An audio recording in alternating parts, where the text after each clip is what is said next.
The warning signs are looking all too familiar. Escalating home prices have both buyers and sellers worried that the market is just too good to be true. And the ultimate question is circulating. Are we in a housing bubble? I'm Shannon Ellison with the Walker team of Intero Real Estate. Let's tackle this important question by taking a look at 3 pertinent factors. Number 1, housing supply. This past year, home prices have appreciated so rapidly, causing worry for buyers and sellers that the prices are too high and that depreciation is likely to follow. Unlike the housing bubble years of the mid-2000s, the major factor driving up the home values is that we are also in a dire inventory shortage.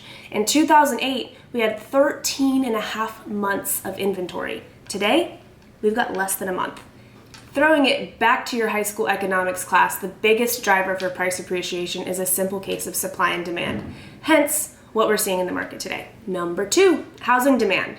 If you remember the housing boom of the mid-2000s, you know how crazy of a time it was in real estate. Robert Shiller summed it up into one phrase: irrational exuberance. The frenzy that in part caused the market collapse was fueled not by tactful financial decisions, but a countrywide case of FOMO, fear of missing out. The mortgage industry fed the frenzy, making it easy for people to obtain home loans that were much too high for what they could afford. Today's real estate demand, however, is a very real thing. Millennials are hitting the market en masse, and the health crisis is causing homeowners to reevaluate whether their current home actually meets their needs. These 2 big factors, coupled with the historically low mortgage rates, make purchasing a home today a really good financial decision. So not only is the demand very real, it's also very smart. And number 3 is equity. Following the housing economic crash of 2008, economists, financiers, and real estate industry experts have combed through the data to figure out why the entire system crumbled the way it did. Most will agree that one of the biggest pieces of that catastrophic equation came down to this: equity, or in reality, a lack of equity.